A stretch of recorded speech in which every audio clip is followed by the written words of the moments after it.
Good morning, everyone. This is Kelly calling from Leesburg and appreciate everybody being on the line. We just have, we were still missing quite a few folks, so I think we may just wait a couple minutes, but in respect to you all being on time, we want to make sure we get started and get underway. We're really excited about bringing to you the presentation this morning.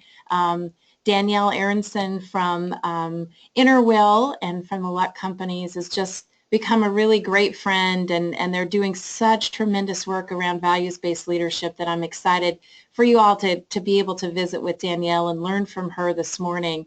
We're going to start by having Danielle do her presentation, and we'll have time both after the presentation and throughout for you to ask questions. So if you're just coming on board, welcome, glad to have you. And feel free, there's multiple ways. You can certainly, as Danielle is visiting with you, I'll be monitoring the questions as well. She'll be able to see them too, but if a couple ways that you can ask questions. You can raise your hand and then we can call on you that way. You can type in that you have a question and we can unmute you, or also also just type your question and I can attempt to answer it, or I'll ask Danielle otherwise. So lots of ways to interact this morning and for you to be able to ensure that you get the goodness that we need you to be really successful and leverage. So as a few folks are still coming on board, I just wanted to again welcome everybody. This is Kelly, and very excited that we're having this opportunity to visit about values-based leadership before we get together next week. Things here at the National Office are incredibly busy as postal carts and boxes line all the hallways and most of our offices. We are in deep prep mode and in the last few hours before we head out for conference. So excited to be able to be here with you today and to share with you this great information. So I think Danielle will probably still have some folks joining us, but we'll go ahead and get started and turn things over to you. So again, if you just joined us, it's my absolute pleasure to introduce you to Danielle Aronson, who is with Luck Companies, and in more particular with their nonprofit organization called Interwill, which I'm sure she'll talk more about with you. Danielle will actually be leading the values-based leadership workshops that we'll have the first day of Leverage. And so today we're just going through that presentation to help familiarize all of you with the content, as well as to speak specifically about your roles and how you'll interact and help students and facilitate their learning. So with that, Danielle, delighted that you could join us. Thank you so much. I'm excited for you to meet our Leverage team. It's a fabulous group of people, and I know you're going to enjoy working with them. So take it away, my dear. Thank you so much. Well, I am so excited to be here with you guys. I'm pumped to meet everyone in person. I think that the opportunities we have for all this virtual work is super awesome and super fun, and yet we're moving into this technology age, but there's nothing that really is better than just meeting in person, seeing eye to eye, connecting, laughing together. So I am looking forward to just a few days from, or I guess just a week from now, really getting to meet everybody in person and see the whole group together. It sounds like you guys have quite a dynamic going on. So thank you for allowing me to join and get a sneak peek into the world that you guys are working and living in. And I would love if today, as well as when I'm with you guys next week, we make this as casual, comfortable, dynamic for you guys as possible. So as you just heard, there's multiple ways that you can ask questions or share a comment. Please do not hesitate. I am a really casual, I'll say presenter, facilitator, teacher, whatever you want to consider it. And I much prefer people interacting and getting engaged and thinking this through. So never ever hesitate to interrupt me, ask me to go back to something, or try to talk out the way that something's really going to apply, whether it be to you or in a facilitation role that you guys are stepping into. One of my goals for this work is that it's not just it's not just the people that you guys are leading that get something out of this, that you guys also really walk away with some value from this work. Now, I work with organizations across the nation around implementing values-based leadership, both from a transforming the individual perspective as well as transforming the organization perspective. So sometimes an organization brings me in to do development work, essentially shift company culture, and sometimes an organization brings me in to work directly with an individual or multiple individuals or the organization of individuals to help them figure out ways that they can move themselves forward. So, let me just back up.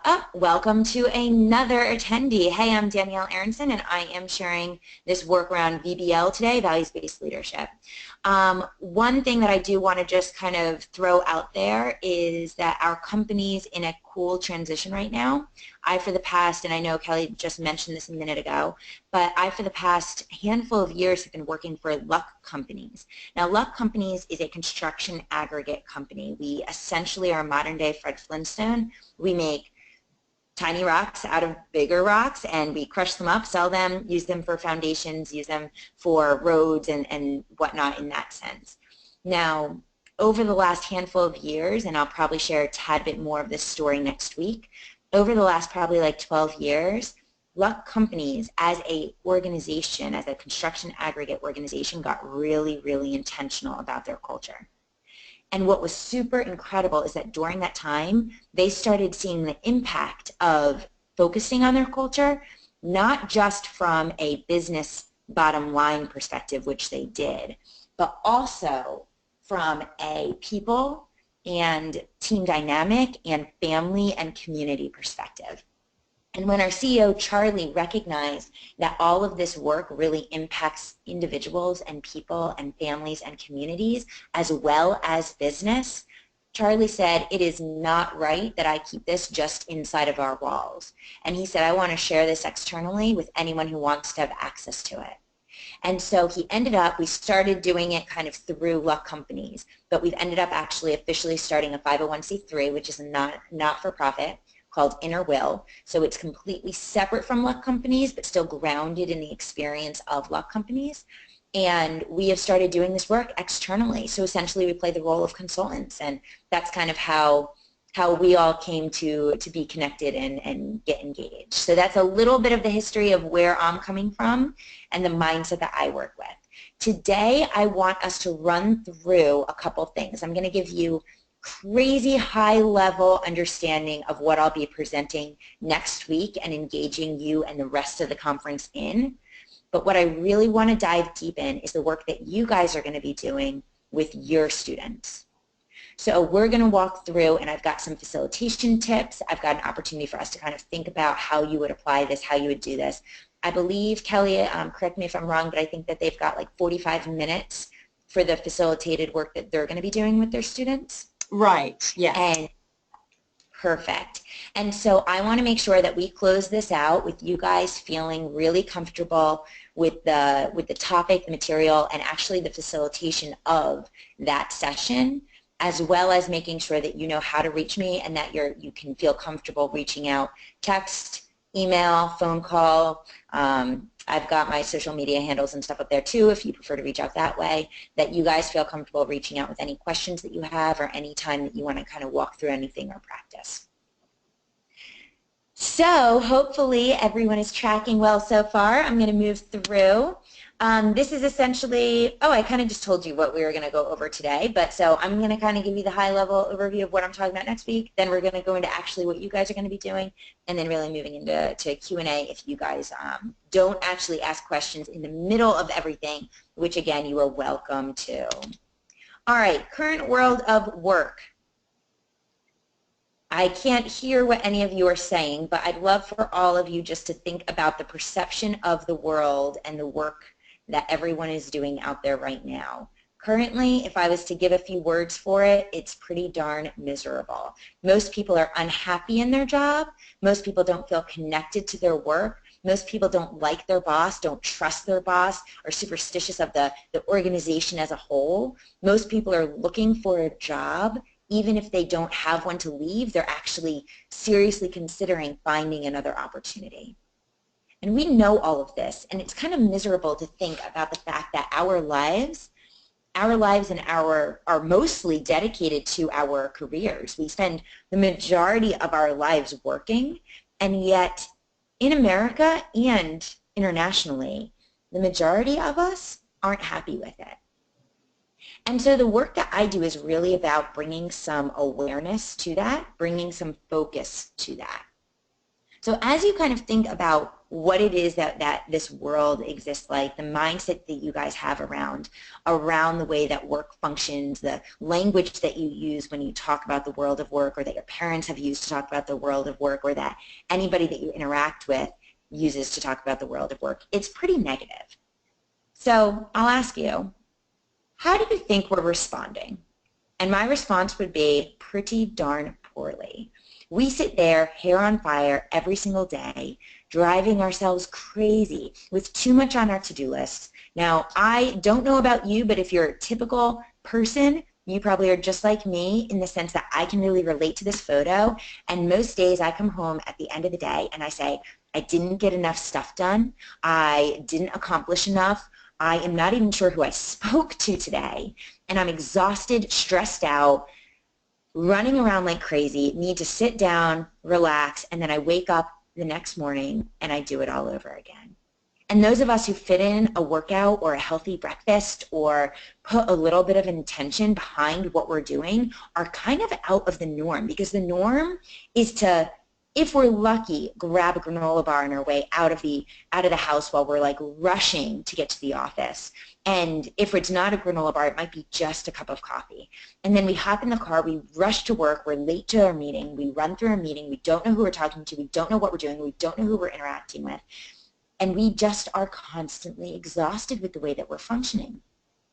And so the work that I do is an answer. It's not the answer, it's not the only answer, it's not the only way, but it's one perspective and one thinking around this. And it's this idea around values-based leadership. And the way that we define VBL, values-based leadership, is this idea of living, working, and leading in alignment with your core values. And with that goal to be to positively impact other people. So it's not just I live in alignment with my core values just for me. It's that the end goal is that we show up as leaders. Because we define leadership as a choice, not a title. We define it as a conscious choice to work first on yourself, to then in turn positively impact other people. So it's this idea that each of us are leaders, but in order to be a leader, we have to increase our self-awareness. We have to have this ability to know who we are and how we're showing up and how we're impacting our world. And if we really want to show up as a leader, once we have that awareness, we have to figure out how to do something about it. So this definition that I have up on the screen is a beautiful, fancy schmancy way of talking about values-based leadership. And it sounds really nice, and that guy looks super relaxed, and wouldn't we all love to be able to put our hands back like that and be like, yeah, I got it all taken care of. But in reality, that is really hard. So asking someone to live and work and lead in alignment with their core values, it sounds nice, it sounds pretty, but when you really start thinking about it, how in the world are you supposed to do that? Because my guess is if I asked most people, they wouldn't even know what their core values are. Now, sometimes people can recite values that an organization has stated, or Skills USA has those 4 values. What is it? It's trust. I'll have to pull it out. Trust, hope, stability, and compassion. Compassion, yes. And so we've got this ability to know that maybe our organization has stated these are values that are worthwhile to spend some time on, which is great. But what do we really align with, and how do we really like to show up? And so what we've realized is that we need to give some more direction. We need to dive a little bit deeper, give a little bit more of the action items, the practices behind this. And so we discovered that there's really 5 practices to transforming individuals.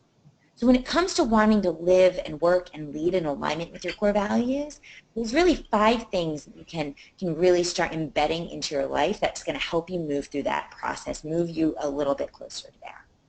And it's this idea of building awareness, actualizing potential, fostering compassion, strengthening your inner will, and practicing reflection.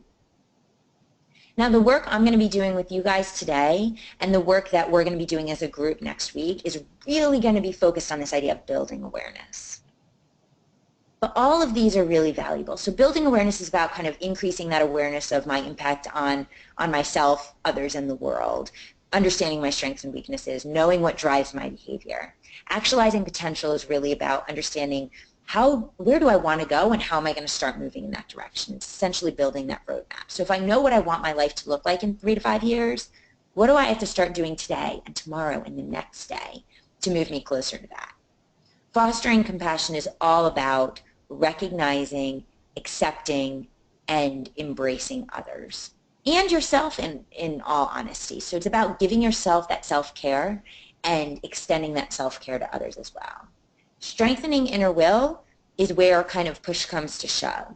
That's when you take that awareness around your values and it really comes into action.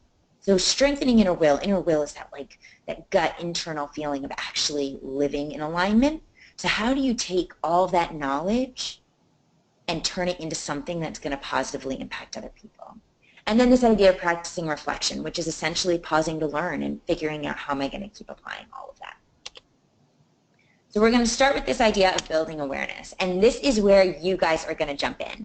So my presentation is going to go pretty deep and hopefully enjoyable into kind of all of that stuff that's above, and then we're going to break, and you guys are going to have a chance to really work with your cohort, your huddle groups, and you guys are going to have a chance to walk them through a values exercise. So the first thing, so the way I've set up this presentation, I'm going to switch to the next page. Let's see. The way that I've set up this presentation is to also have these facilitation notes down at the bottom. So everywhere on each page you'll see a facilitation note slide on the bottom, and that's kind of my recommendations to you guys. Whether you use the presentation or you just kind of like walk people through it, you're kind of going to move them through it like this. So when you get there, we're going to have just talked about values. We're going to have just talked about really this idea of self-awareness. And then we're going to give people actually an opportunity to put some of it into action. So the first thing that I'm going to ask you guys to chat with your huddle groups about is what are values? So we talk about them, we throw them out all the time. Organizations say them, teams say them, groups say them, families talk about values, religions talk about values, but what are they actually? And being able to solicit some of those responses, being able to give people the opportunity to go ahead and share what they believe values really are. So I've got one definition that I absolutely love about values being deeply held beliefs about what is right and good and really evoke the standards that you care deeply about. But really asking them, like, what are values? When you think about values, not examples of values, but what are they? And then since this is an interactive platform, and I see we've got 10 people out there, so I'm not sure if that includes me and Kelly out there, but I'll ask you guys. The next question I'd ask is, where in the world do they come from? So if you guys have the availability, you want to just type in where you think values come from down in the question slot so we can see some answers pop up.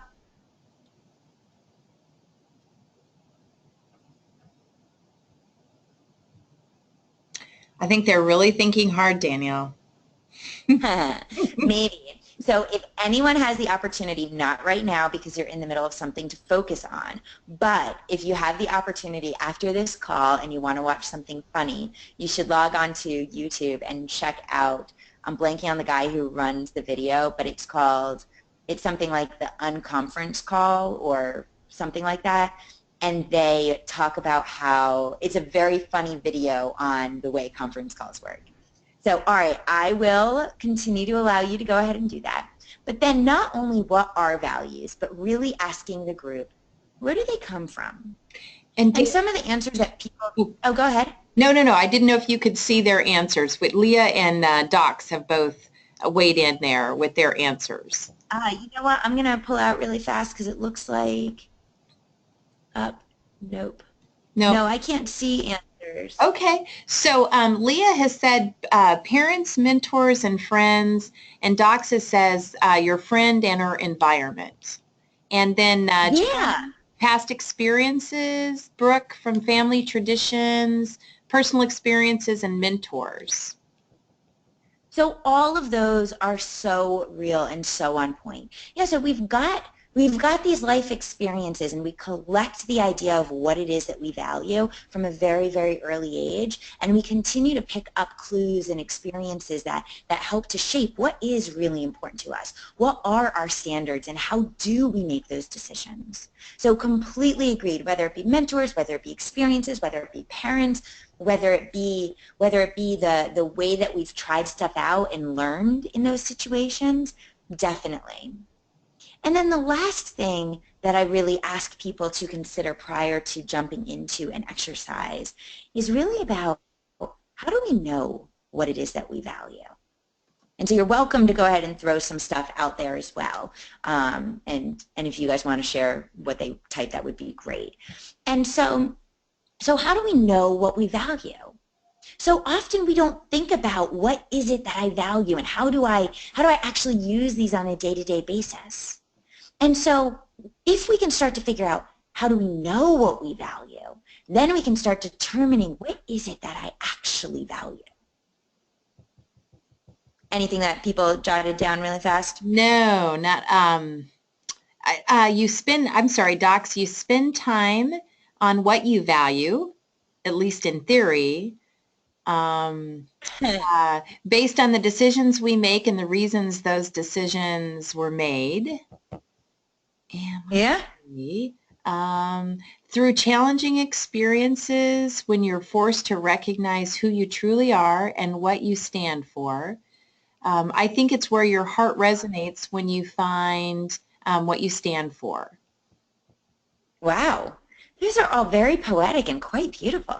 Yeah. Yes, so it's this idea that we find out what we value. We see what we value through the decisions that we make, through where we spend our time. And I love that you said either theoretically or whatever word you chose there. Yeah, so it's this idea that the goal is that we spend our time, our money, our energy in the spaces that it is that we value. So I just threw down a couple answers on the slide just to throw them out there for you. But this is really an opportunity for you guys to engage your group and give them the chance to reflect and think and try to figure out how all of this is connected to them. The way I typically, the simplified version of what it was that you guys all wrote down, when I talk about how people understand and come to realize what they value, I typically tell people to think about where they spend their time, their money, and their energy, and where they see themselves having emotional responses. So often, if we get hijacked about something, if we get really wrapped up in something, and whether it be tears, I'm kind of a crier, so whether it be tears, whether it be anger, whether it be frustration, whether it be absolute joy, typically that emotional response is driven by a value. And so I have a high value for self-respect. And when I hear, I'm just going to use, I'll use the Chris Brown reference. So I don't know, I live in Richmond and apparently he has a house around here, so Chris Brown's kind of like a big deal out here. And I don't know how much you guys all know about him, but he has had a few physical encounters with an ex-girlfriend of his or current girlfriend. I never know their status and I don't really pay that much attention. But whenever I hear about Chris Brown, and he comes to Richmond often because he has a house here, his family's from here. So I actually know people who play basketball with him when he's in town. And no matter when I hear that he's in town or hear about him on the radio, I literally, my body tightens up. I get stressed, I get angry, and if I'm not careful, it can interrupt my ability to have a good moment or a good day or a good conversation. I can be driving down the road perfectly happy, singing to the radio, and then someone comes on the radio and starts talking about like, oh, up next we have a Chris Brown song. And my hands get tight on the steering wheel, I get really frustrated, and I feel myself angry at the world. And so that emotional response has always been there, but I don't think I ever realized what was driving it until I started diving into this idea of values. And I have such a high value for self-respect. Having him do what he's done really negatively impacts me. So I urge you at this time when you're walking through this with the participants to give them an opportunity to kind of reflect on, how do I know what I value? How do I know what other people value? And then maybe giving them an example of where a value resonates with you and where you've seen it kind of come to fruition in your life. How are we tracking so far? Good, good. Jump in if you've Don't see any Good. questions.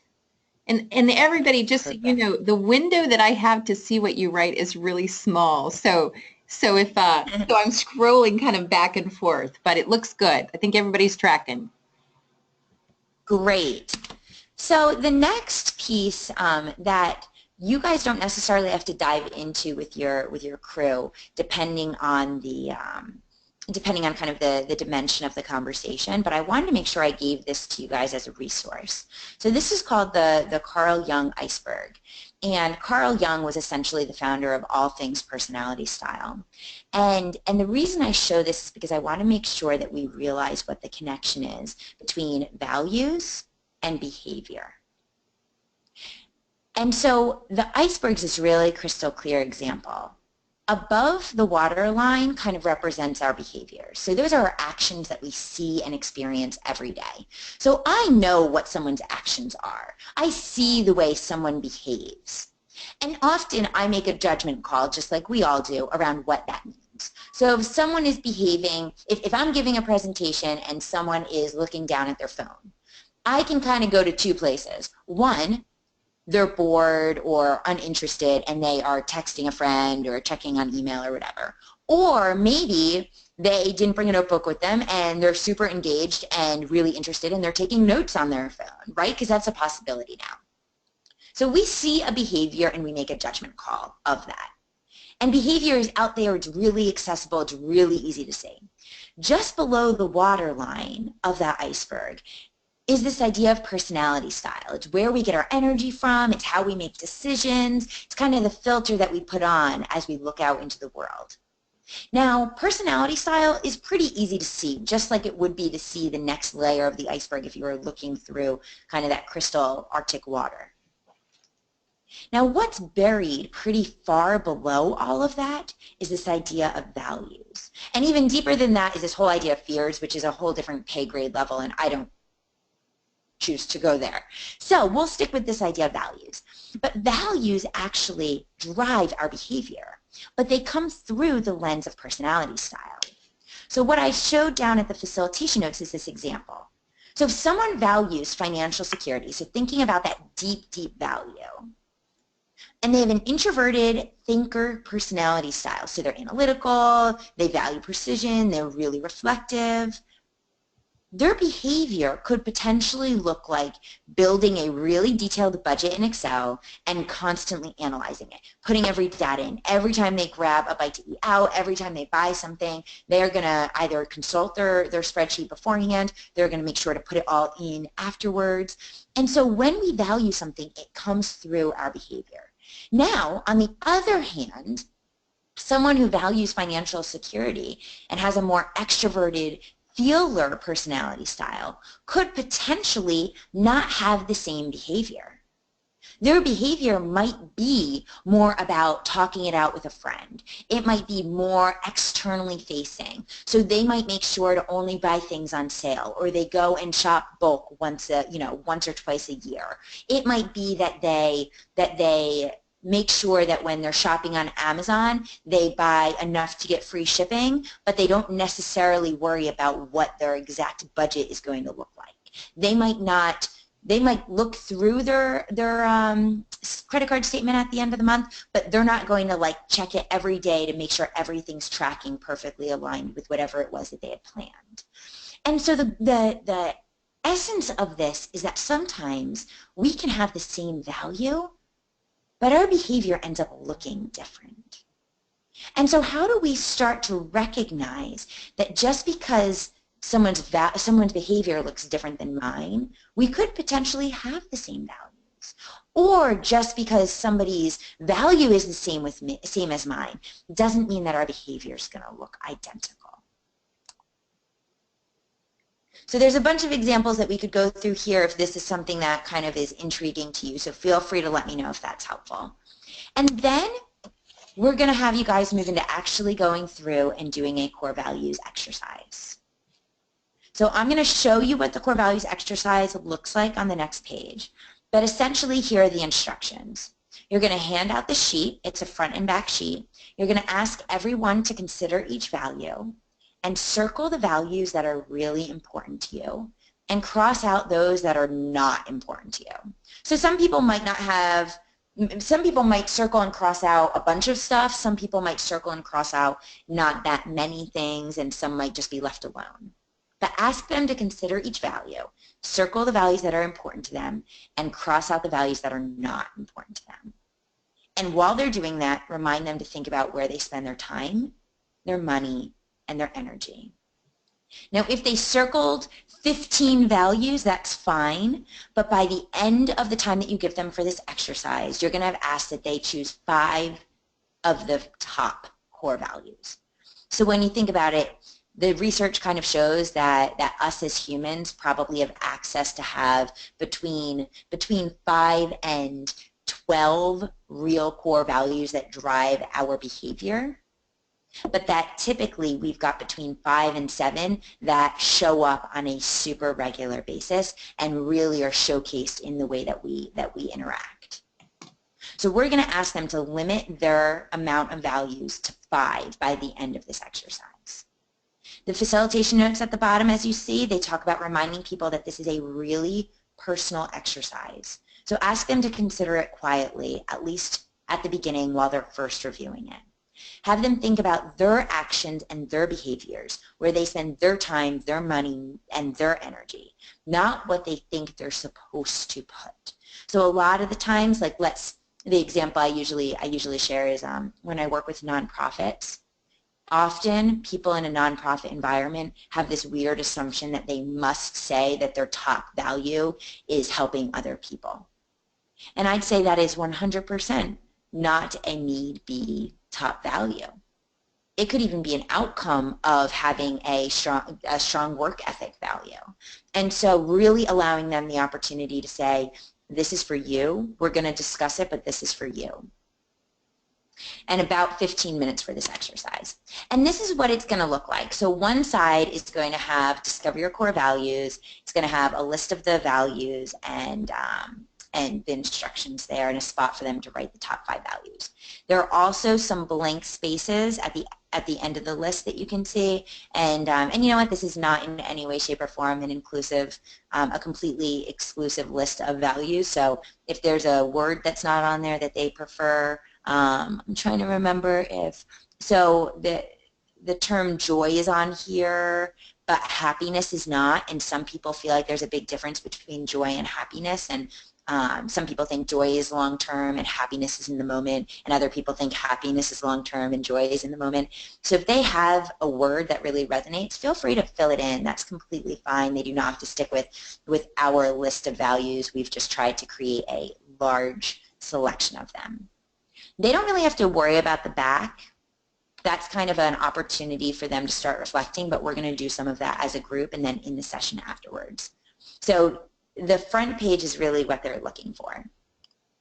I'm also going to send this to you guys, or I'm going to send this out to you guys if you're interested, and you can go ahead and start thinking about your responses to it prior to next week, which would be a nice opportunity for you to review all of these values. And Daniel, we have a couple questions here. Sorry, I was really intent, team, and I just noticed that I had a couple questions pop up. So, perfect. Just to reiterate, so as Danielle was talking, her presentation that she just hit at a 30,000-foot view takes place right after that half-hour kickoff. Then she does her keynote presentation. Then we go to lunch, or excuse me, then we go. Then we go into your huddle groups again, and then that's where you're doing what she's going over now is what you'll be leading the individual exercise is what they'll be doing in that first 45-minute huddle. Okay, let me know if that is as clear as mud. And then there's another question. Do you think we could have that document attached in the next email we send out? Looks so cool. So, yeah, is that a problem, Danielle, if we get that and we can send it out to the facilitators? Not even a little bit of a problem. That is awesome. And thank you for saying it looks cool. Even though I don't have it as one of my top core values, it probably should be there because aesthetics is something that I have a huge value around. So it looks cool and makes me very happy. All right. Happy Friday to us all, right? Okay. Was that it? That is it. Yep. Keep them coming, though. Awesome. Okay. I'll be more attentive, I promise. And oh, it is so hard when you're doing these types of things to pay attention to like 8 different versions of technology, so I understand that. Also, as a reminder, I know I said it at the beginning, but I am here as a resource for you guys. So if there is, as you consider this stuff, as you go through it, as you work through it yourself, if you want to talk it out, even just from a, hey Danielle, I'm literally doing this exercise and thinking about it in my life, and I just kind of want to talk it out with somebody, like how does this work? How does this function? For me personally, I'm here as a resource for you guys for not just you facilitating this to your group, but for you actually developing as an individual, so don't hesitate to connect. All right, so that sheet, yes, I'll definitely send that over. You guys can get that in your next email or whenever you guys are ready for it. And then this, as they wrap up, as they're done, or as time kind of wraps up for them to complete the exercise, I always like to start with kind of this idea of what was easy / what was hard. It's interesting. People typically have a response to, like a kind of energetic response to the exercise. They either find it really challenging or there were pieces of it that they could just breeze through. Like, oh, I completely knew what my core values are, and that wasn't even a second thought. I knew before I even read the values what words I was looking for. And some people say, oh, it was so easy to say, I don't value this at all. Cross this off, cross this off, cross this off. And there are other people who are going to say, I actually had a really hard time. There's nothing on here that I don't value, or there's nothing on here that I think is bad, which gives you the opportunity to say, to ask the question about, well, we're not saying if something's good or bad. We're actually looking at whether or not it shows up in your life. So if it's not showing up in your behavior, if it's not showing up in your actions, then there's a good chance that you don't find that to drive any of your behaviors and actions. So it doesn't end up falling as a really important piece. And so some people are going to say it was really hard to just narrow it down to 5. And just giving them a chance to kind of talk out, wow, this was hard, or wow, this was easy, or whatever that aspect of it may be, kind of gets people talking about the exercise and thinking about them, reflecting on them actually completing it. And oh, in addition to sending out the actual exercise to you guys, I will send over a PDF of this presentation for you. Sounds great. And you can send that out as well. All right, so then you're going to give people the opportunity to dive a little bit deeper into that reflection. So what I've got here are just 3 questions, and you can take this any way that you want. This is the opportunity that you've got to really have them walk away from this session with some strong value and potentially thinking around this exercise that's a little bit deeper than just doing the exercise. So if there's a discussion happening in your group, Kelly, can you remind me, and I know I have it written down somewhere, the groups are like 30 people. Yeah. How many people are in each group? Low 20s. I think they're rounding out at about 23 to 24. Okay, fantastic. So that, that's a pretty large group, but if a group discussion starts happening really organically and you guys want to run with it, please don't feel like you have to stick to my facilitator guide. This is literally just an opportunity for you and a little bit more structure if you're looking for it. One of the things that I think is really valuable in this debrief period is to break them up into smaller groups, not individually and not like one-on-one, but maybe 3 or 4 people per group, and give them a chance to start actually discussing. And you're not going to have too much time. The session's only 45 minutes, and it's going to take, a handful of minutes to get everyone in and seated and say hello and whatever it is that you're going to do to start up that conversation. It's going to take a little bit of time to set up the exercise. It's going to take at least 15 minutes for them to go through and do the exercise. And then this debrief kind of will be closing down on your time with them for this session.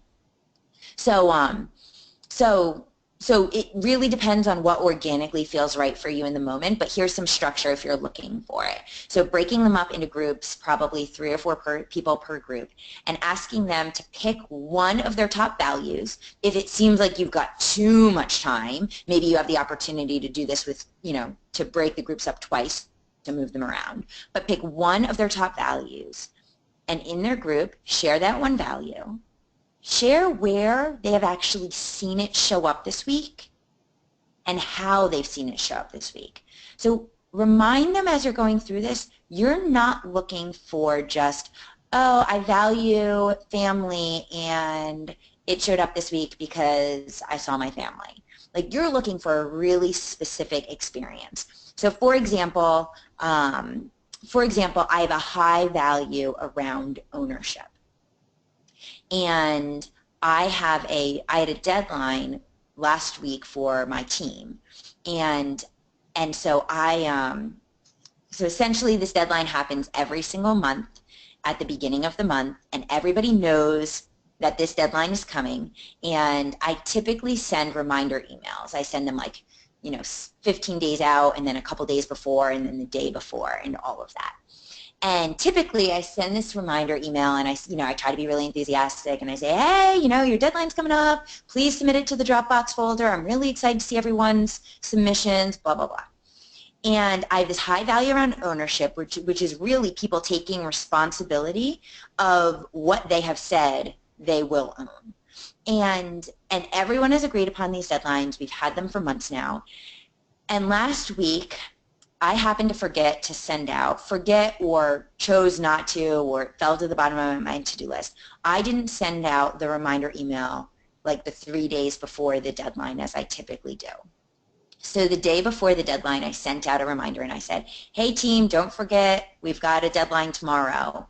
And then I had a couple people miss the deadline. And their response when I confronted them and said, hey, I'm looking for your stuff.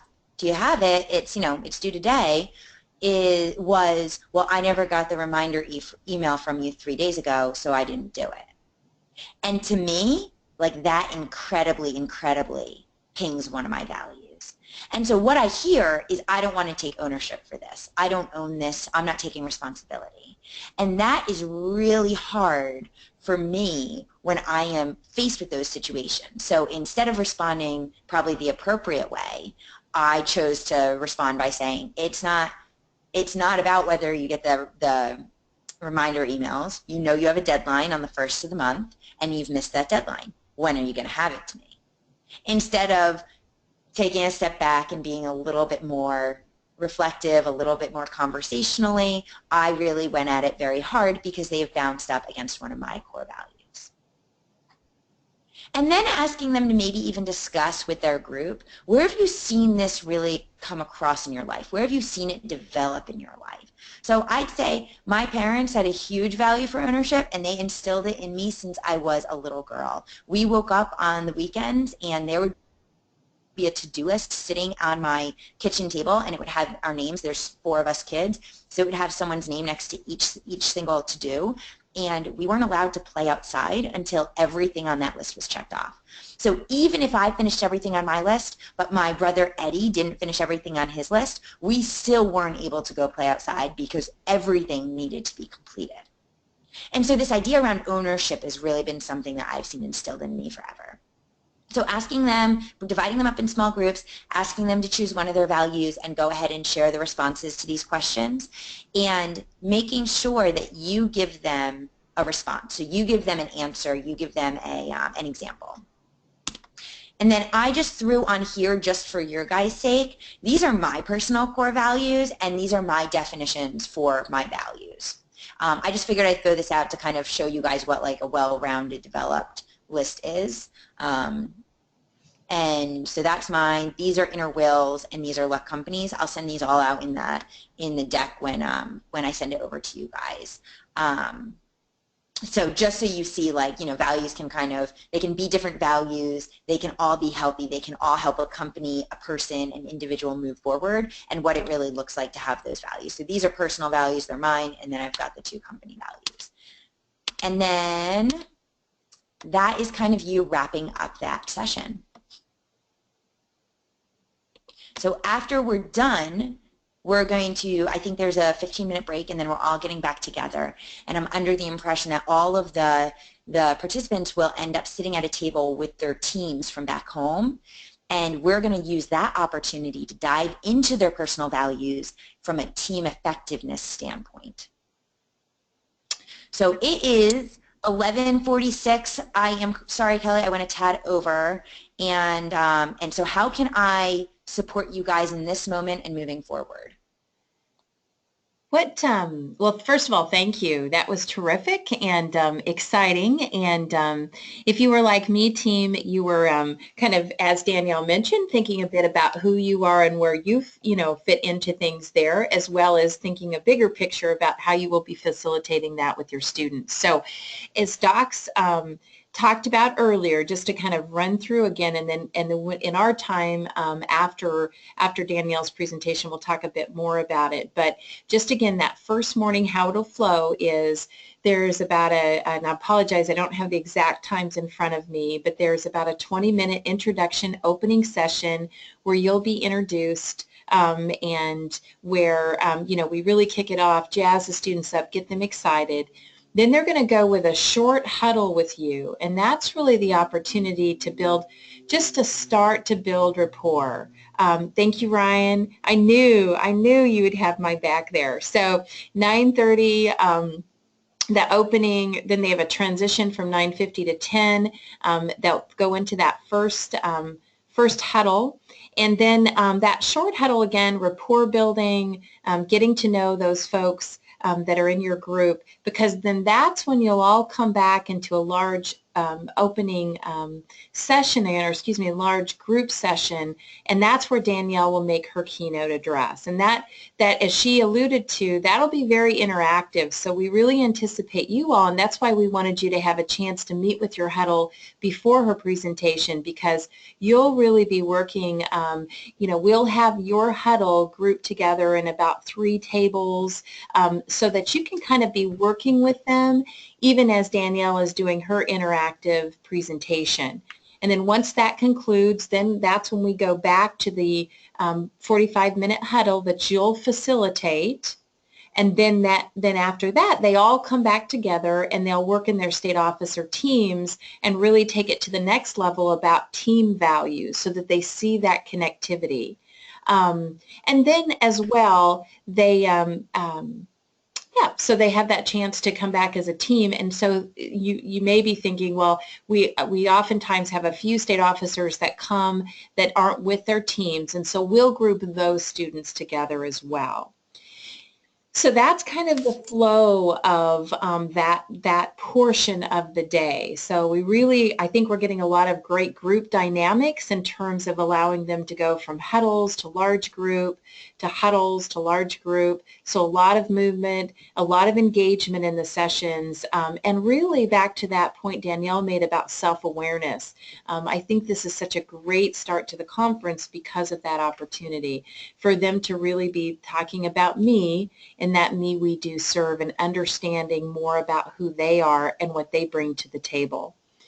And then we'll talk briefly in just a few moments about then the transition to 4 pillars, because that'll be really critical for them to understand. So how does the values and my team's values, how does values-based leadership line up with the 4 pillars?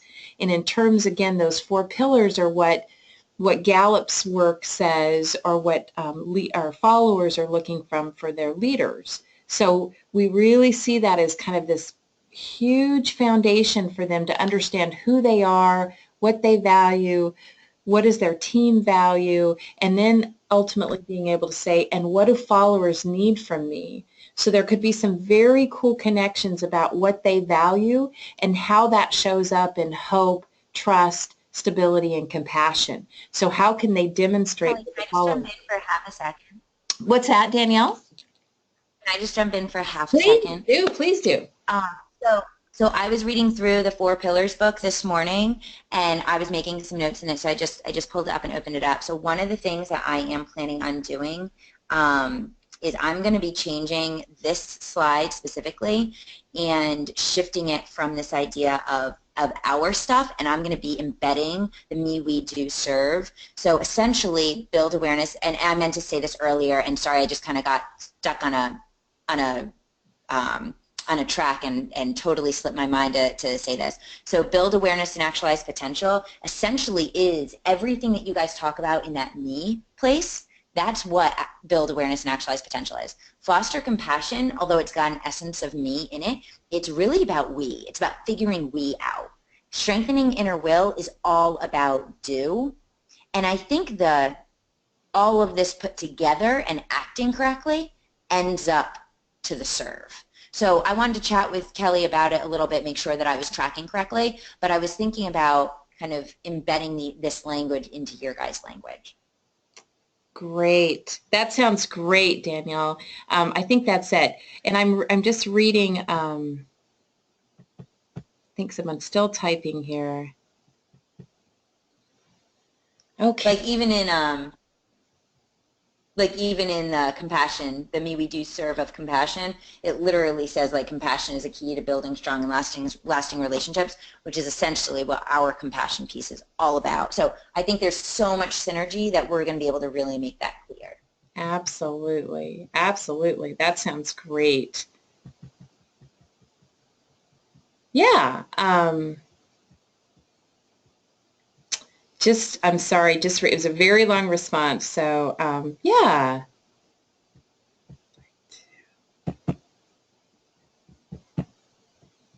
Sounds good. What questions do you have? And I see somebody who would just like,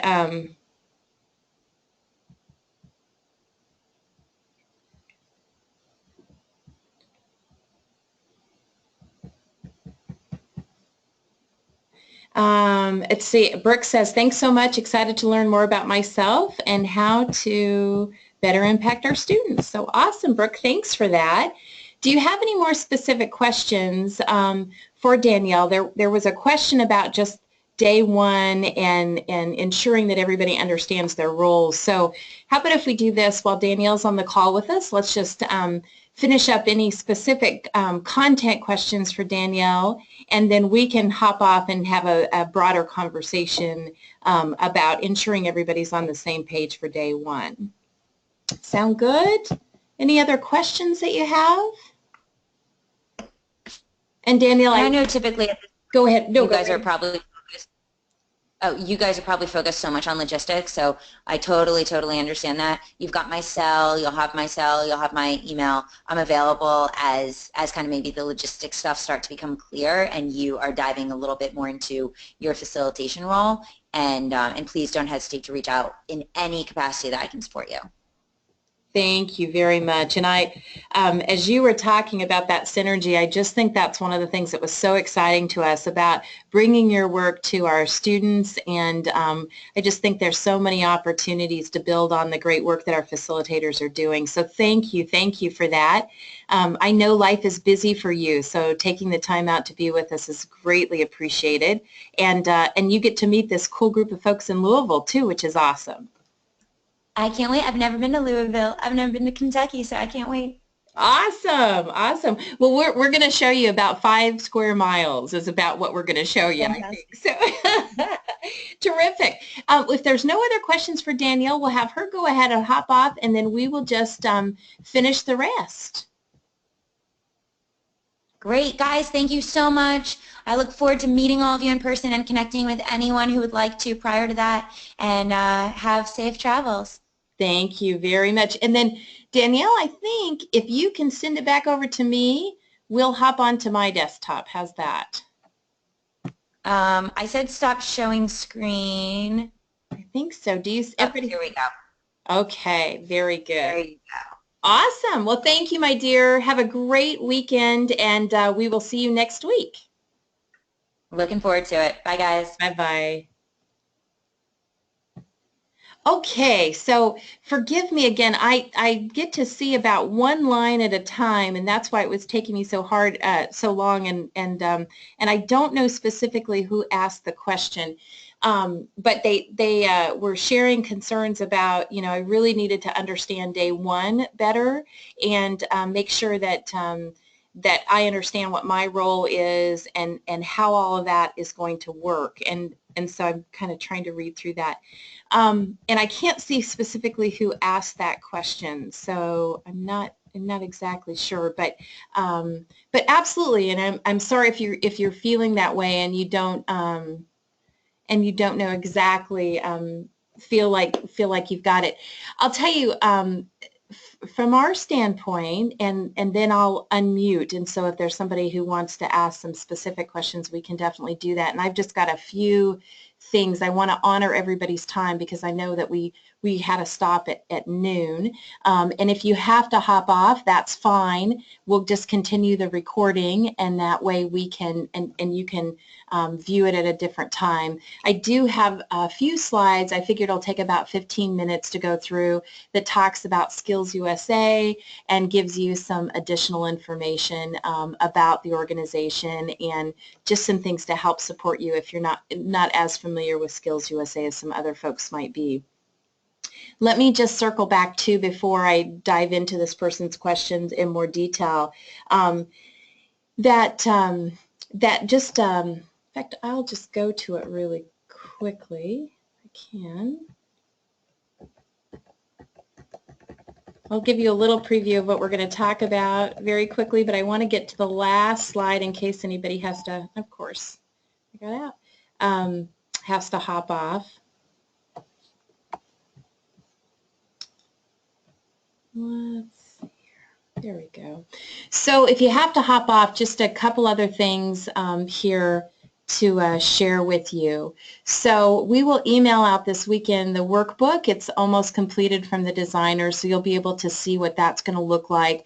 And I'll also email any of the things Danielle talked about as well. If she sends those to me today, I will send those out to you.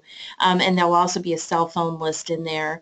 When you arrive at the hotel, get settled in. There's a room under your name at the courtyard, and I provided that information at Train the Trainers. Just, call the shuttle, get to the hotel, get settled. Then on that phone list, Bryce Dusket's name will be there. Give Bryce a call because he'll be taking you out Thursday to shoot the video for your introduction for the opening session. Also, Taryn has sent out all the shirts, so you should have received those. If you haven't, just shoot Taryn or myself an email, but you should have those in hand. Ryan, if there's anything, and Anita, I know you were on board as well, if there's any curriculum updates, and maybe if you guys can stay on for a few minutes, we can try to dive a little deeper into this person's question about what day one looks like. The key thing is, so you'll be working with Bryce. Everybody kind of arrives at a lot of different times, but we'll have dinner at 5:30. It's at KEC in the South Wing AB and B. If the number actually is B105, and I'll send that in the reminder email with the documents that I'm going to send out to you. Again, my number will be on the cell phone list, so if you have any trouble in flight, you just give me a call. And yeah, and then we can tackle some questions. So that was kind of beyond the Skills USA 101. Those were kind of the main things just as cleanup for next week that I wanted to tackle with everybody in case you need to hop off. Let me do this. Let me unmute, and then whoever asked the question, before we go into the Skills USA 101, how about if you just let maybe a little crisper understand just what you're thinking and what your questions were about. Let me see if I can. Let me.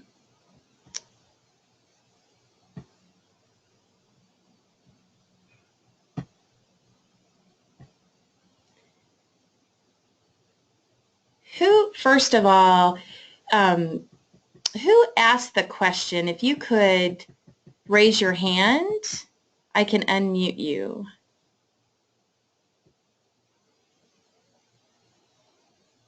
If not, I will just unmute everybody. We may get a lot of feedback. If you're someplace where you got a lot of feedback, go ahead and mute yourself on your phone. But everybody now is unmuted, so maybe just, there was a significant question about day. Kelly, that was Doc. So this Okay, this great. is me. Sorry, I didn't know how to raise my hand, so I just kept putting my name in the question. Okay. So I was thinking that we were going to cover a little bit more about what Danielle was going to talk about and what our role as facilitators would be on the call. And I guess, and I'm probably wrong in this assumption, but I thought that we were going to cover more of day one. And maybe I drew that assumption because when we look at the Dropbox folder, there is nothing in there for day one. There is no day one. So maybe I'm the first person that's catching this, but day one curriculum, we don't have any posted. And then day three, it's actually the day three final huddle's also not there.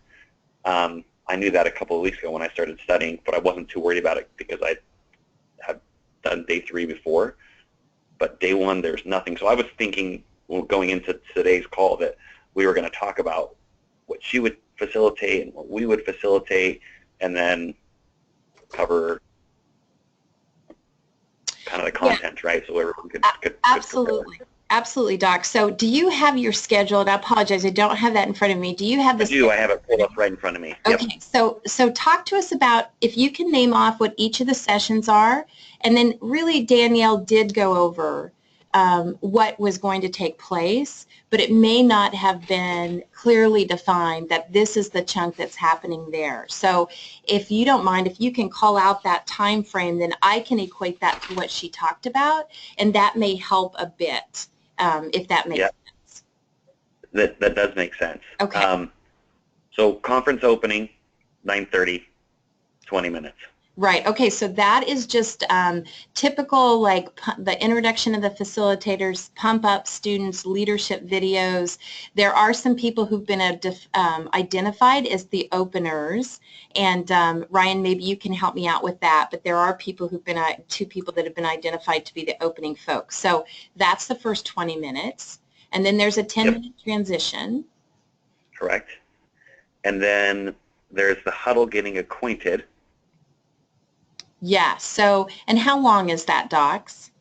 That's 30 minutes. Okay, 30 minutes. So that's what, to be honest with you, this is the first time that we've heard back from Luck. So we've just been waiting to get this information from Danielle to try to put that together. But Ryan or Anita, help me here. That is an opening activity or get to know you session. So will we be providing specifics for that 30 minutes? Can you hear me? I can, Ryan. Yeah, so thanks for pointing that out, Doc. So that huddle is written. It just didn't get pulled over into the facilitator folder, and Anita and I are working on that right now. Okay. We did wait to write the opening until we knew a little bit more about Inner Will, and so our goal is to get that finished up here in the next couple of days. But today, very soon, that huddle, you should have access to that, and that was we missed that. Okay, well, no worries. Again, that is that was once we talked to Inner Will and decided that y'all were going to kind of help facilitate with your tables, and what I mean by that is being more of a monitoring role. So we'll talk about that a little bit briefly, but we just thought it was important for you to have that 30 minutes to get acquainted. So, okay, so then that huddle is going to be in the Dropbox, and then once... Then we have a transition, and then the keynote. Okay. And so the keynote is what she talked about just now, right? Yeah, so the part, especially when she talked about defining values, where do they come from, or, you know, the iceberg conversation, the awareness, the... I wrote all her pieces down when she was showing, get back to that. when she talked about build awareness, actualize potential, foster compassion, strengthen inner will, and practice reflection. So she'll talk that's kind of the content at a 30,000 foot level about what she's going to be talking about. So how do you understand, define, put into practice, reflect upon, that whole process is what she'll be covering. And at that time, that's where you'll be kind of monitoring and interacting with your tables. So she'll have a lot of activities for them to do, and she's not shared specifically what those are, but that's where you'll be, and if you have a host that'll work with you, that will have the host there too, and that'll allow you all to be able to engage or help them through any questions or activities that they're having. But she'll really be the one that has all the content during her keynote. Understood. Okay. And as we go through this, I'm okay if we go through this a little bit faster. I think my main question here, Kelly, is like, what do I need to come prepared to facilitate? I'm okay, and I think everyone's pretty happy to just be very present with Okay. Danielle and be available for those, Cool. kind of unscripted things. So Gotcha. I guess my real question is, I look at the schedule here and I look at like the next huddle, Yep. which Yep. is at 11:35, and it's value-based leadership Yep. and the assessment and the lunch. Yep. So Is that that part of the assessment that she talked about today then? yep. So what she covered was what you'll cover in Okay. those 45 minutes. Cool. And then the next huddle is value-based leadership me, and that's for 50 minutes, and that's after lunch. Yeah. So That's- that one actually should be so. So let's see. How long does her keynote go till? Docs, does it go up till lunch? So the keynote goes from, per the schedule, 10:40 to 11:15, so it's 35 minutes. And then it's context for values-based assessment. That says 10 minutes, not $10. And then there's a 10-minute transition, and then that 10-minute transition ends at 11:35. At 11:35, then that's where that huddle that I just mentioned, the value-based leadership overview and assessment starts. Okay. So I think, Docs, we've erred a little bit in not updating the schedule that's in there. And so I'm going to pull that over because The schedule is accurate, though, Ryan, that went into the book. So there's and I don't know what it's labeled in that huddle, but it is accurate. So basically the flow of it, Docs, is, and Ryan helped me, I just don't know if if the huddle that they're teaching is before or after lunch. I have a quick thought on that. Maybe we just let everyone know to revisit the schedule, just update the schedule so that it aligns with what's out there, and then we would look in day one folder that Ryan, I see you just added to know then what we need to come prepared to facilitate. I think that's really my only question is I don't want to come in unprepared.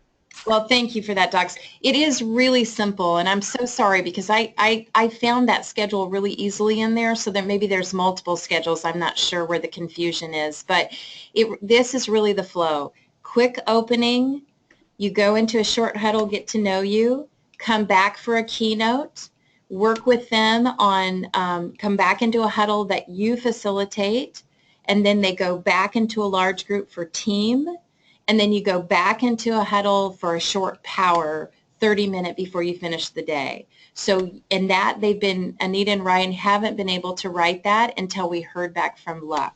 So now they'll be able to do that. So basically your responsibilities are the get to know you huddle, the individual unpacking values-based leadership huddle, and then the power huddle at the end of the day. Those are the three responsibilities for day one. Does that help? Okay, that helps. Okay, good. And I'm very, very sorry for the confusion. I've updated. No, I'm sorry. I'm sorry.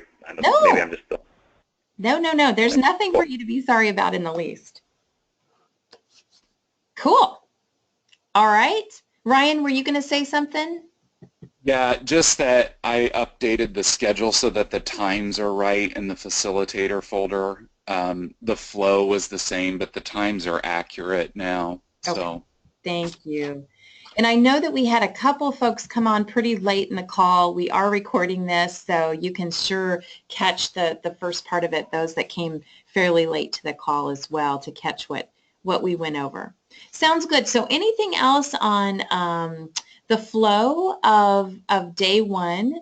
What we'll do is Ryan and Anita and I, now that we've seen what Danielle is presenting, we'll go back to those slides. She just sent it over to me. I saw it pop up in my email. We'll go over those slides and we'll kind of decide how we're going to pull that out, and we'll put that in the Dropbox too. So it's real clear about what you're facilitating for each of those sessions. Okay? and I did misspeak before when I said that first huddle was written. It's not, because we were waiting on some of those pieces. So there were some things that were initially lined out, but it wasn't done, and so look for that in the next couple days. Sounds great, Ryan. I'm sorry. We're very excited to have this company work with us, but honestly, it's just been a little, yeah, we just have to be, we're just taking deep breaths, so we're all good with it. So, and please feel free there. And again, I just want to reiterate for Doc. So your clarity is super, not for Docs, but in terms of what he was sharing, your clarity is very important to us. So I don't want you to feel bad if there's any questions or you want greater clarity. I just want to spend a couple minutes here. And again, I know some of you have to jump off, and that's absolutely fine. This will be on a recording that you can come back to. And for those of you who are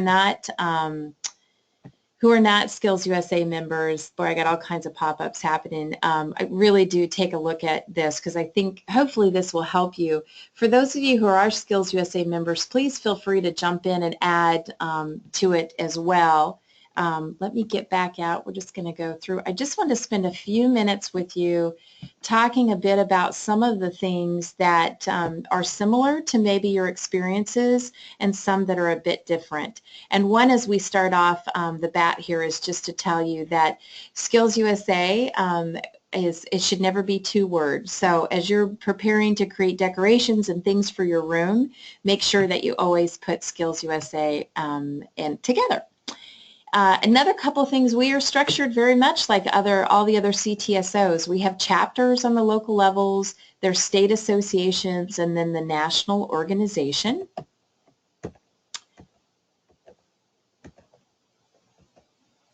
And so let's just look a little bit at the local chapter. Just like all CTSOs, it's integral to classroom instruction. So while our students are in 130 different technical areas, but all of them are in a CTE course where Skills USA is taught as an integral part of their technical program. And very similar, they have local chapter officers that are elected, committees. We'll talk a little bit about what we call the program of work, but we have a committee structure in really strong chapters, and then there are local advisors as well. One thing that's different for Skills USA is that most of our teachers come directly from industry, and the number really, you hear some different numbers, but it's probably between 80 to 85% of our teachers come directly from industry. So they were a professional welder, they were a professional hairstylist, etc., that come to the organization. So sometimes their experience in leading a student organization, they may not have had any experiences doing that. So that's why sometimes as we work with local chapters, and why these state officers are so important to bring back leadership skills to help their local chapter be even more successful. I mentioned we have what's called a program of work, and there are 7 different components. But as you think about, as you're facilitating, one that is always safe, that the majority of our chapters participate are in community service. So that's something that our students thoroughly enjoy, that our teachers really are passionate about. So as you're thinking about examples or ways to, for instance, when you're teaching directions or processing, there's all kinds of great examples around community service activities, and they would be very similar to what you may have experienced. So all the way from food drives to oftentimes, which is very cool, our students do a lot of things around their technical area. So they might go to a veterans hall and do manicures or pedicures or give haircuts or there's cool things like our auto technicians provide car service for veterans or veteran spouses. So a lot of the community service, most all of our chapters participate in that, and they also oftentimes bring their technical area into that service. Another part of that is that most all of our chapters participate are what we call championships or competitions or even contests. So those are all universally used words. And one of the things that Skills USA is very proud of is that all of the standards for those championships or competitions were developed by industry. And then on the national level and oftentimes on the state level, they're even run by industry. So it very much is this strong connection to going to being prepared, career readiness, and that we're really focused on what does a student need to know and be able to do to enter that career area. So it's a really, that's a really highlight. And again, because very different than, let's say, in other student organizations where you may take a more generic course around agriculture and then determine what competition you're going to be in. Our students are in welding courses or they're in culinary arts courses, so they're really competing in their specific area. So we also, when you think about the high school side of things, we are in comprehensive high schools where the CTE program is just a part of the 4-year experience, and that membership tends to be offered for all 4 years. And that may, if you're not a Skills USA member, that may be the model that you're very familiar with, is that it's in the traditional high school and that students have the ability to participate for all 4 years. However, we're also in a lot of career and technical centers, and they may be called VOTEC centers, career tech centers, a lot of different names, but they can come in 2 forms. Oftentimes it's a feeder program, so they go to their home high school, and then in the morning or afternoon they'll be bused to a technical center. So that is a great deal of our membership is in that model, as well as then there are actually technical centers where they go all day, and that is their home high school, but they draw from all over the county to come, and they're in specific specific technical areas. Sometimes you'll hear the term shops, which is a very slang word for their technical program. What we would call, so a Skills USA chapter is made up of a lot of sections or a lot of technical programs. So a chapter is very specific, so that the welding, cosmetology, culinary arts, masonry, all of those sections and technical programs come together to create the chapter. And there's a couple different ways that they can really run that chapter. They can have more of a student council model where there's a representative of each of those technical programs that come together and really form the chapter and the leadership of the chapter.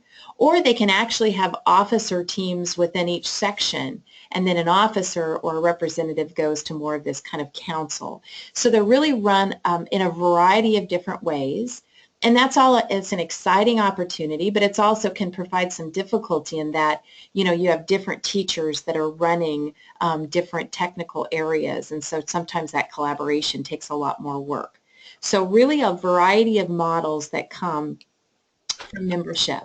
The heaviest portion, although we obviously are in all 50 states, we're in territories, the District of Columbia, the majority of our membership, however, if you look at our largest states, are really in the Northeast and the Southeast.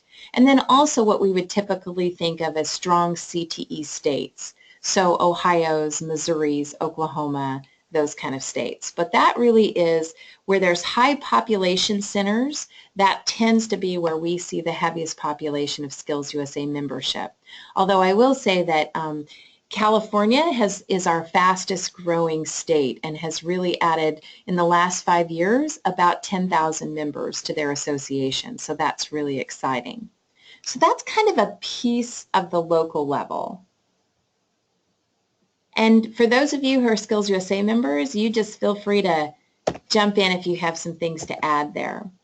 Talk a little bit about the state association. So obviously you're going to be working with state officers, and just a note, because sometimes that's where vernacular gets a little, people know, oh gosh, you didn't use the right term, but we call them state officers. We do have official dress, and our official dress can be red blazer, black slacks, black skirt, white blouse.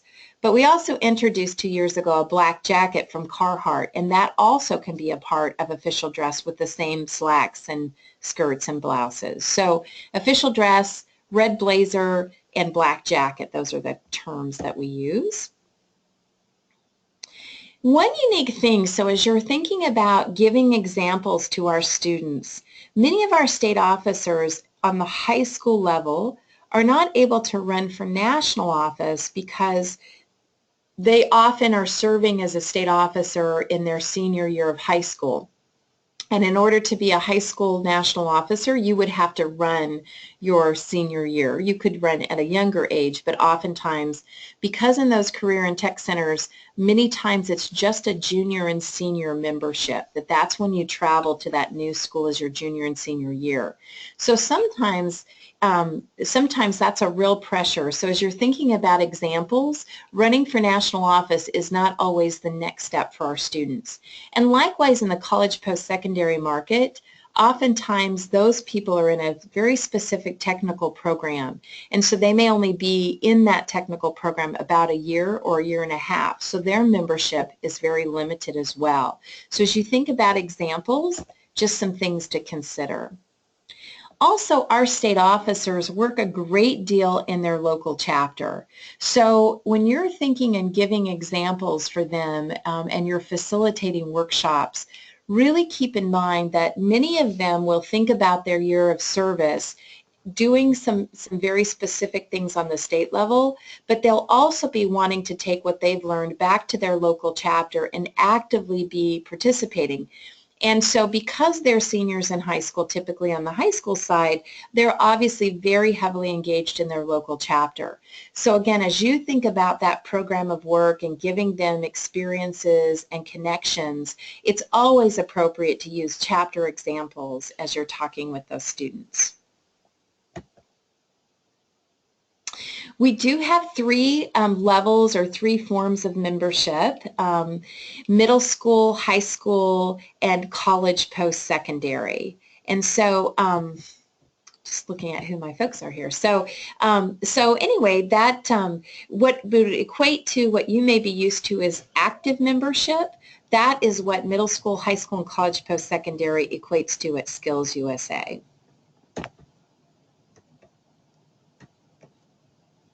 Whoops. There we go. One vernacular term to keep in mind is that we use the term conferences, not conventions. So it's national, we have a national conference, we have state conferences. We don't use the word convention. I don't know why that is, it's just the way it is. And then also a state officer, as you're thinking about examples of how they're going to implement or use the skills they're learning with you, there's some specific things. So everybody would have a state conference that they're going to play a role in. And our state conferences happen in the spring, and they're predominantly competition focused. So there's not like workshops they're not doing, although the state officers would facilitate like an opening session and the awards session where they give out the competition winners. But state conference, every state officer would be doing that. And most every state would have a fall leadership conference. And again, as the name denotes, that would take place in the fall, and that's really where they're going to lead and facilitate workshops. So much of what they're learning at this event is to take forward and to be able to use in their fall leadership conference. So for instance, and we'll talk more about this in Louisville, but we're going to be providing them a workshop around trust, compassion, stability, and hope, as well as something similar to the Monday experiential activity around the framework, and we're giving that to them to be able to use in their fall leadership conference. So making that connection for them will be really useful.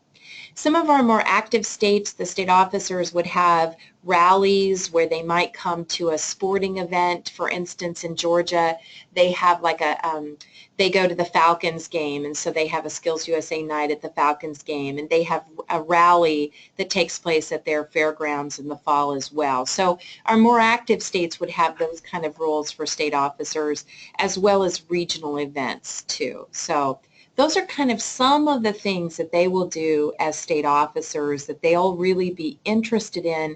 So a lot on the chapter level, and then some state conference and fall leadership conference are two really important activities that they'll definitely be using the skills that you'll be helping them to develop. And then on the national level, just some tidbits of information that might help. So our national conference is just over 15,000, but most everybody that comes there is coming because they're a competitor, or they're a delegate, or they're running for national office. So very few people are coming just to go to leadership workshops or even just to come to leverage or activate. They really are coming because we're very heavily focused on the competition area. So that, in essence, is why most state officers are either competitors, a large number of them will be. So again, those are really great examples of how they're using these skills in competition. And then some of them will serve as a national delegate as well.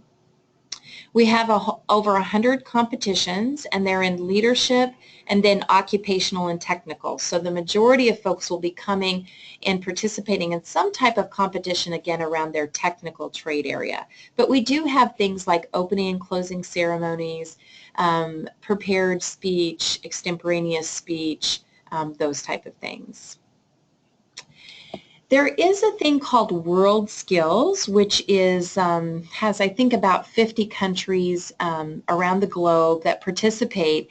It's solely a skilled competition event, and many of our national winning competitors will go on to World Skills. So again, another thing that our students might be aspiring towards, and some vernacular that would help you as well. We have 15 national officers, 10 that are high school, and so they are actually in high school. They don't run as they're leaving out of high school, and 5 college post-secondary high school students. And I think we mentioned in Kansas City, but about 10% or 30,000 of our members are in college post-secondary. So 90% of our membership is in high school, and we just started middle school about 2 years ago, so it might be 1% of our membership. One other thing is that our advisors also pay dues, and they become what are called professional members. So that's why, different than you know, an organization you might be familiar with, they'll actually wear the red blazer or the black jacket because they're actually members of the organization. So I think that is it. Trying to just give you a high-level understanding of the way we're organized, some terms. One thing I did want to mention that I'm not sure that I shared on the state level was that we call our state executive secretaries state directors. So just keep that in mind. These state officers, the person that would be working most directly with them, are called state directors. So hopefully that helps a little bit. And when I send out to you the workbook, rough draft, and that'll go out either today or this weekend, one thing to note in there is there's a whole resource section, and that would also be really useful for you to read through because it has things like our creed, our motto. There's more about the framework, the Chapter Excellence program. So again, the program of work, that will give you some additional just reading material to help you connect and to help you, look at what some of our vernacular is that you want to make sure that you express. I think the biggest thing is the more connectivity that you can provide, it isn't, I don't want you to worry about, gosh, if I say the wrong thing, that's no biggie. I think the more meaningful part for you as facilitators is that if you can draw connections to things that they will actually experience as a Skills USA leader, that's going to be helpful for them to think about, well, that's how I would use that skill, or, oh, okay, I get it. This is when I have to know how to do that. So again, I don't want you to be fearful of that, just more of thinking, man, how can I build strong connections for these students so they really embrace these skills that we're helping them develop and can move forward with that. So, thank you, dear ones, for hanging. I know this is a lot longer than I had anticipated going. I just wanted to ask if there are any quick questions, or I know there's a few of you on that have been facilitators before. Are there any terms, are there any questions I should ask first, but then are there any terms or things that you have learned over time that would be useful for you to share with the group that have really helped you connect with your students?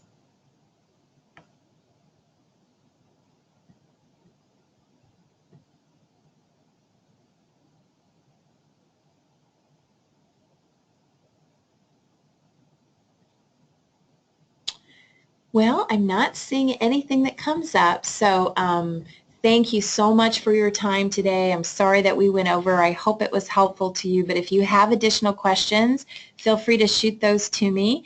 And then also look for an email from me with those documents that I mentioned, and just really appreciate your time. Hope things with your curriculum are going well. If you've got questions, please do reach out on that.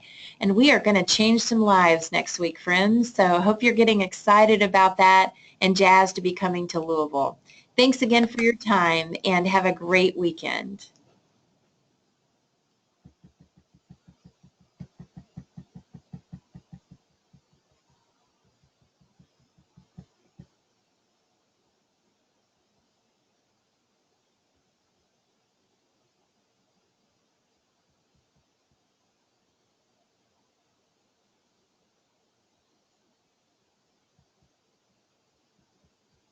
Thank you all.